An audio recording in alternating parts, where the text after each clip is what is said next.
2014, what is up? Unrested, I'm finally back.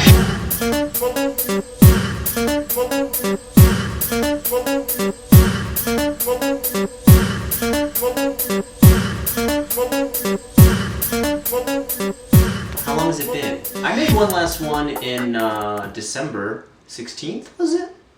Well, hey, I made one last month. Good enough, right? No, but seriously, I want to apologize for that. I've been away for quite some time. But, you know, on my side, I've got to say I did take a trip all the way to America halfway through the month. So I don't know what I could have filmed about Japan and America. Probably nothing, since there's not really an authentic type of thing there. Anyway, let me just go ahead and start out how I should have started this out and say, Happy New Year, everyone. Guys, I hope you had a great holiday. Seriously, I hope this new 2014 year of the horse gives you all the dreams and wishes you hope to come true. Don't break any of those promises you made to yourself. Lose that weight, get that girl, marry that man, and put a ring on it, if you will. And I just want to start off by saying I think that 2013 was one of the best years I've ever had for this channel. And I'm not saying like a ton of people joined or anything like that. I think it was probably about average how many people joined. But I felt like this was the first year I finally connected to fans. Like, not that I haven't connected and talked to you guys and replied to all your comments and written tons of messages back, and you know, I've even had people in the street before this year say, "Hey, oh, you're Unrested," but only in Japan, never in America.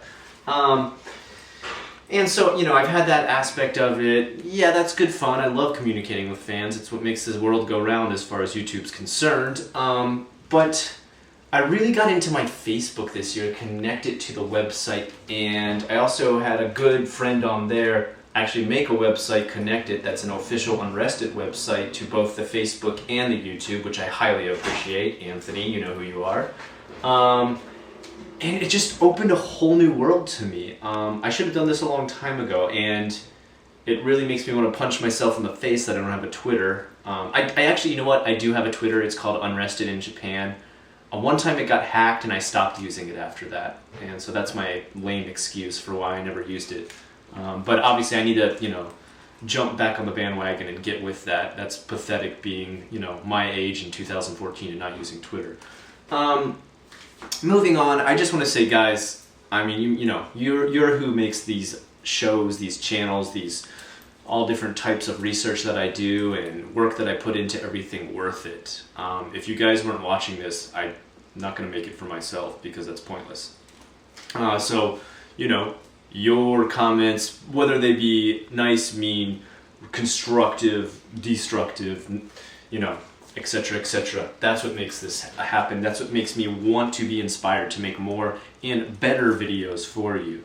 On top of it, it allows me to really start to learn more what you guys appreciate, what you guys enjoy, what kind of direction you'd like to see me take, because I'll be honest, I was reaching a point there near the end with, what do you call it, JFAQ.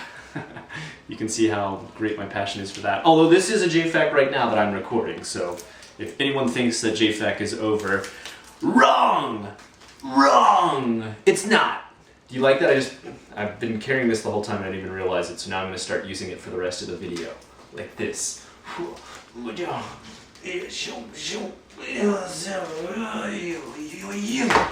Alright, that's enough. You need to calm down. Put that away. No, seriously though, it gave me a direction, a place I should be going with this. It let me know if the new things I was making were working. I know I had some bombs and I had some hits. I tried to make J News. That didn't really work out so well because people were a little bit confused as far as what was JFAQ and J News. No problem, I understand. Perhaps I didn't explain it clear enough, or perhaps not many people are interested in the Japanese news, which I can understand that too. I did start Osodoshi Saturday this year, and it is one of the most glorious, wonderful things I have ever made. I'm not just saying that to gloat or talk how much I love myself. This is not ego massaging here. This is my passion for it. My passion for that show just was reignited for the whole channel. It made me want to completely invest myself into YouTube Unrested channel one more time. I was kind of falling off the deep end as far as my inspiration, and Osoroshi Saturday and Osoroshi Saturday fans, you completely saved that channel. I was kind of lost as to where I was going to keep going because, you know, like I said, wasn't going to end JFAQ, but as I'm sure you started to notice, they were becoming more and more sparse, more and more separated, and I'm running out of subjects, let's be honest. After number almost 300, you do start to run out of subjects, and also it doesn't help that I get asked the same question every day. How do I get to Japan? Can I be a doctor? Yes, you can. Dude, you can. Just do it. Get here already. Anyway, moving on, I want to just say thank you so much for supporting me with that new move into Osoroshi Saturday. I apologize for any flips or flops I may have had with some of the other shows. If some of those that you enjoyed did get deleted, I'm sorry. Well, I didn't delete anything, but I moved a lot of stuff into JFAQ. So, on top of that, a big connection that I had with my fans was actually going to the Tokyo meetup and the Kobe meetup. Now, in the past, I had been to one Kobe meetup, if I'm correct.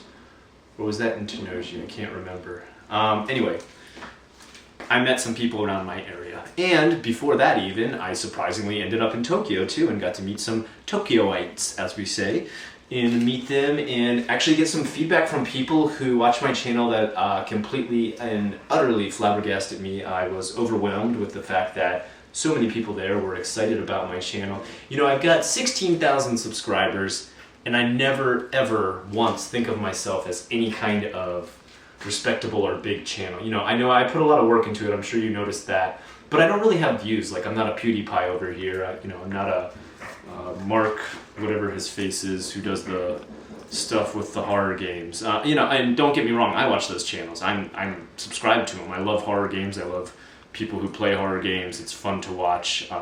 Huge survival horror fan here, but I realize that those games are far more popular than anything I talk about. I'm kind of niche, and I also realize that analytics and the theories and codes and everything of how YouTube works actually makes those channels more popular because they're easier to make their videos and quicker to be able to put up. If I could just sit here and play a game and you watched, that would be very easy for me to make a video game every day. I make a video every day because I play video games every day. So, well, I play video games on the train, but I think that'd be a bit odd if I videotaped myself playing DS on the train.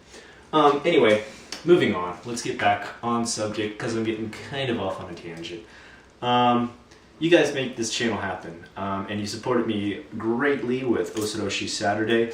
I even pushed it a little bit farther with Psycho Dump, which will also continue. It's had some good feedback. Psycho Dump is more of my pet project and something that lets me keep close to the friends that I made while creating the team that makes Psycho Dump. On top of it, Psycho Dump also is its own individual channel. The fact that you do see it up on Unrested is due to the fact that I am promoting it because I am one of the makers of it, so it is my own creation, while being partially created by other people as well.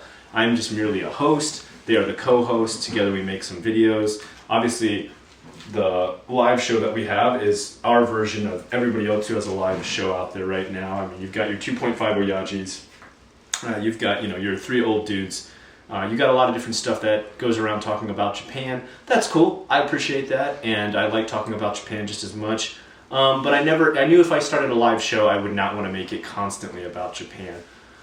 The only person I think I could have done that with was Sam, who we had 2.5 Magia Bayatsura, and that was a very fun show at this time. Sam is very busy with life in general. I'm not going to go into any detail on that. But less to say, life does get in the way and comes first before YouTube, so no one can blame him for that. On top of it, I had a couple more little new things that popped up here and there. Obviously, you may have noticed that the channel's been kind of rearranged due to the fact that I like to keep things kind of labeled and boxed in. On top of it, another change to the channel, one that I did not choose or want to implement, but was forced upon all of us in the YouTube-averse, is the new grouping with Google+, which, people have asked me already, like, how I feel about it and stuff, and when I'm going to make a video about how much I hate it. And don't get me wrong, there's parts I really, really, really hate about it. There's a lot of crap.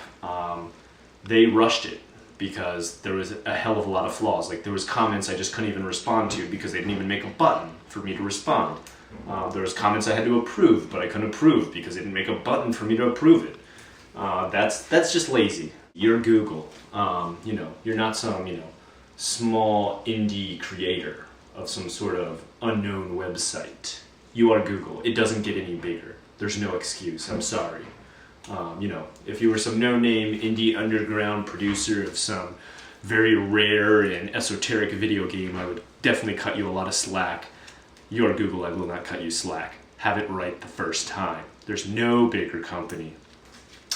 Anyway, moving on. As you're going to see, like I said, changes to that channel that have been forced upon me are ones I've made myself, nonetheless progressing the channel, not only because we're given more technology in which to do stuff, but due to the fact of the layouts, the changes as far as that. Not really too happy with the layout of YouTube these days, and the fact that we have to personally, manually resize any picture we want to put in there, which is absolutely effing ridiculous.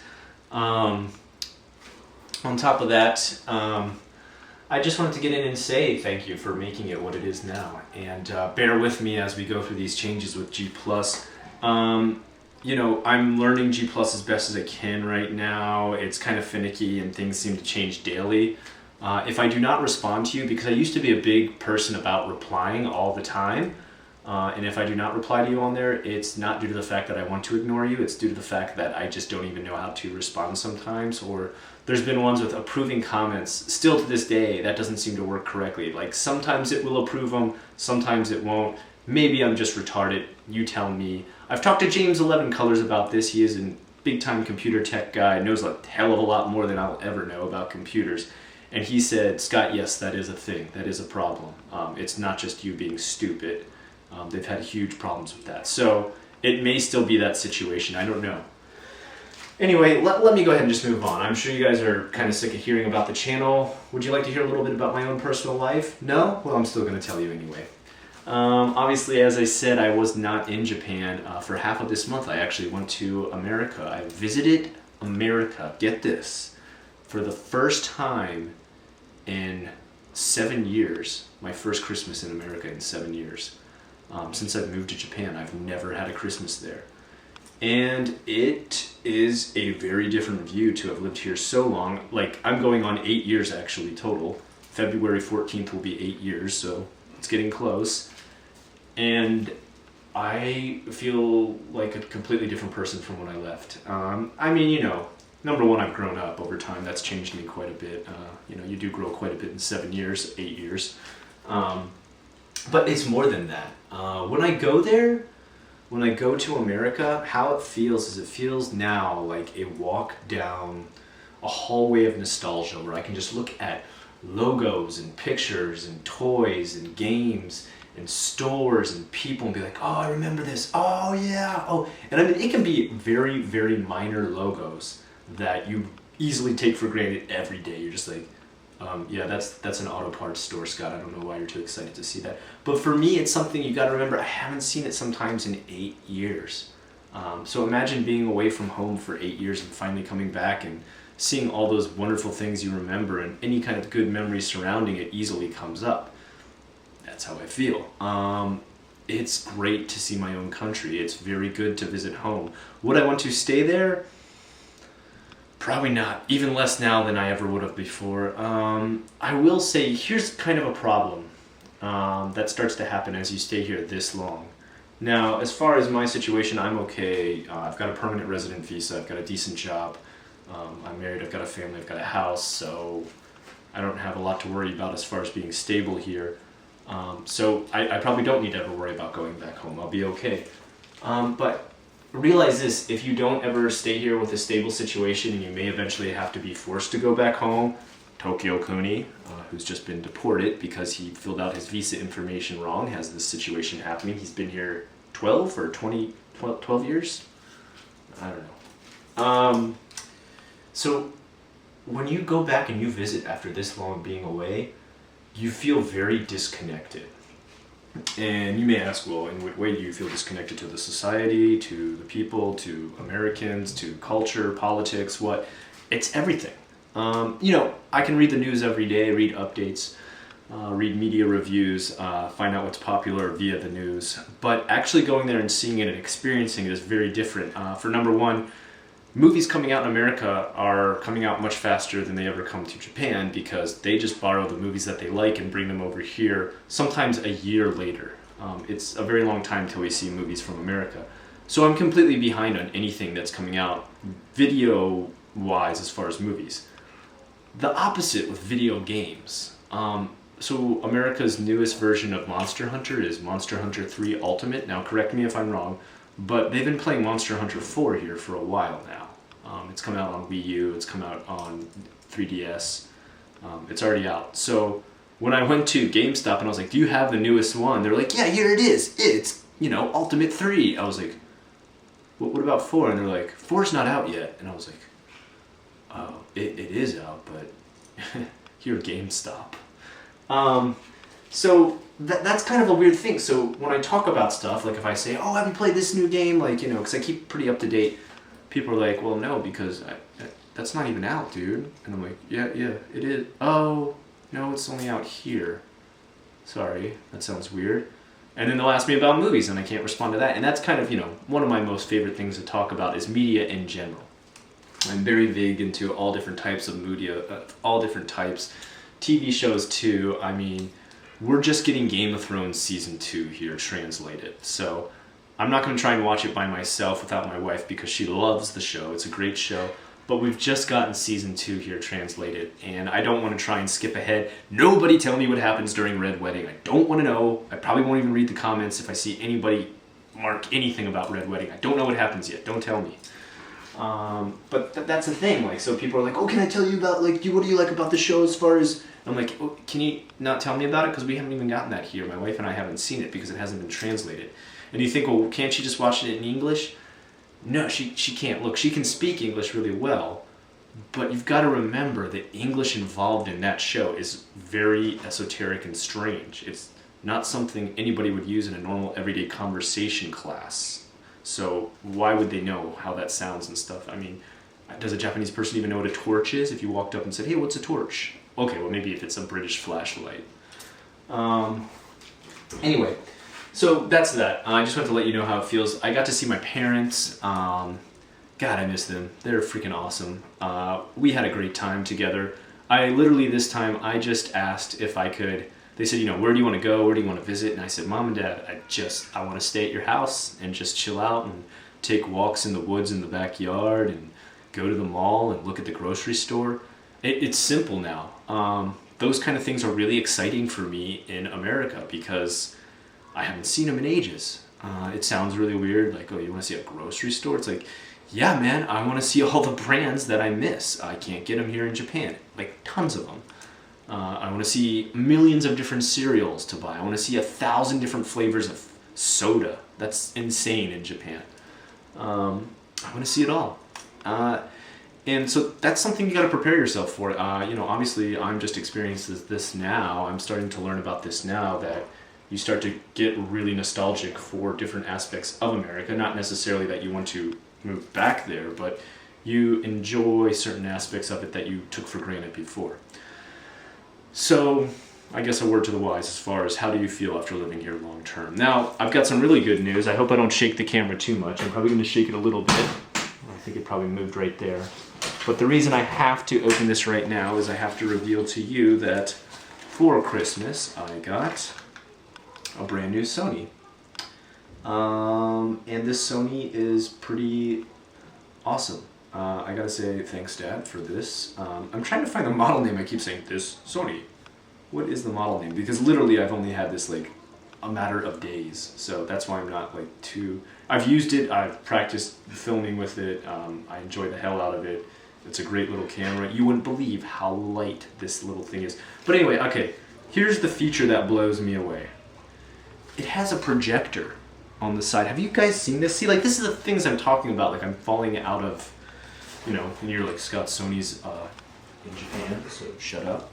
Okay, I'm falling out of touch with all different types of stuff that's coming in.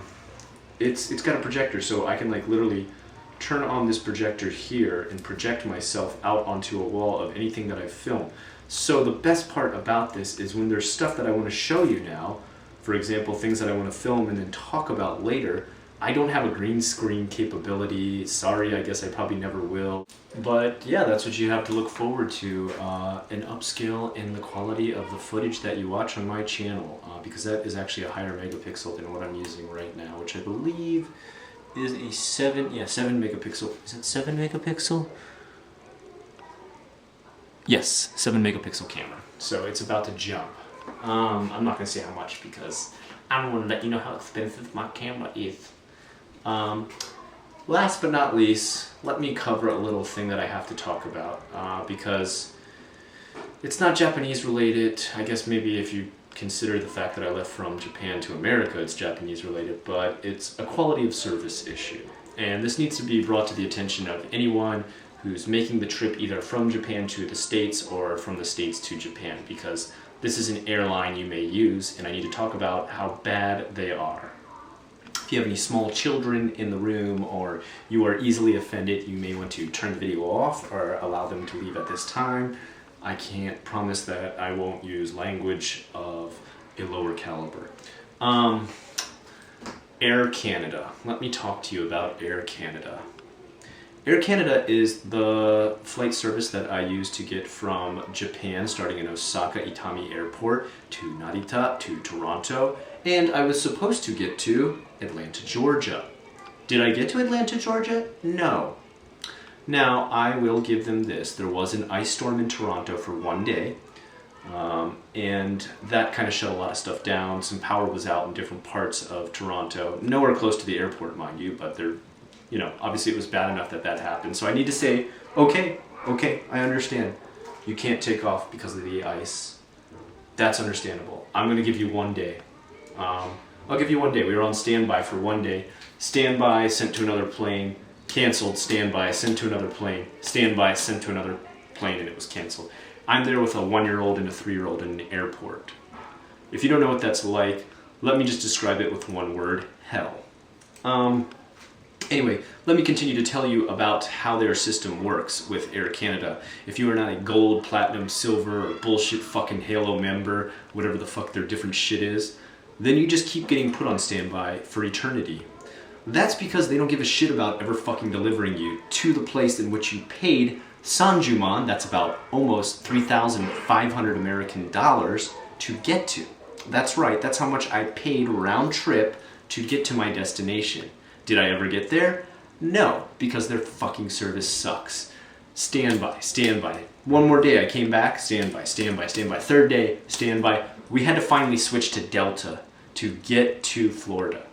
Okay, obviously we still went to ATL first, and then we got delivered from ATL down to Florida, but we had to finally fucking switch service. They were so bad about putting us on standby. And their only reasoning for it was the fact that we were not platinum, gold, or silver bullshit ass members. That's great if you want to do that stuff and pay for that stuff in your business class, and you can have you deserve it. You've paid quite a bit of money, but that doesn't mean that the company itself should put them above people who are in a more desperate situation. If you are a middle-aged businessman traveling by yourself, trying to just get to a business trip, as opposed to a family with a 1-year-old and a 3-year-old who has a limited number of diapers and baby food, they should get the priority due to the fact that their baby's health depends upon it, okay? If you're hungry and starving as a businessman because you've run out of food or money in the airport and you can't withdraw anymore because your card is from a different country, okay, you can go talk to someone and say, look, you put me in this situation. They're probably going to give you a voucher and you can use one of the restaurants in there, okay? We can't get a voucher for diapers that don't exist in an airport that doesn't sell them, okay? You can't magically make them appear. We had to check out, go through customs to get out, and then go through customs to get back in, and then go to customs to get back out, and then go through customs to get back in. Do you have any idea how hellish it is to go through customs with a 1-year-old and a 3-year-old 4 times in 2 days?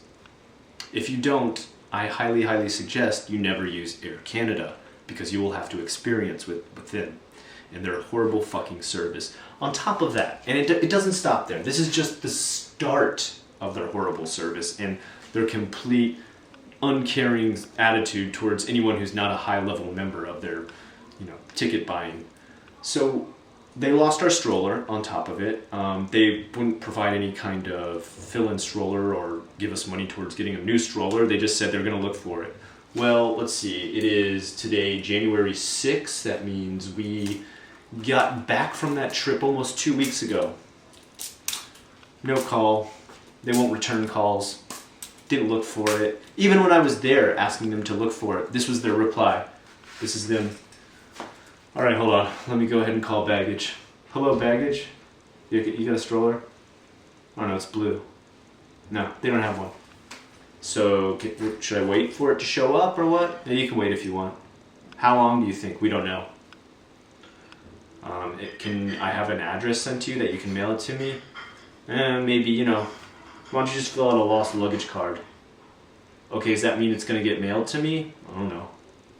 That's the kind of service I got there. That was like their average typical service. I don't know, maybe it's the fact that I didn't realize it, but am I wrong in saying that Toronto Airport is as rude as JFK Airport?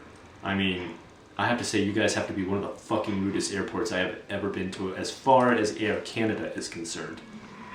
Can't rate the other companies that are there. I don't know. I didn't use them except for Delta. Delta was actually very accommodating, so perhaps that's different. Air Canada, you fucking suck. On top of that, we're not going to stop there. They broke my suitcase. And you're probably thinking, well, Scott, come on, man. You know they're called throwers. They're baggage throwers. You know, don't put a suitcase on there that can easily be broken. I have a 6-month-old Swiss Army suitcase. If you can break a Swiss Army suitcase, you're going out of your way to break it.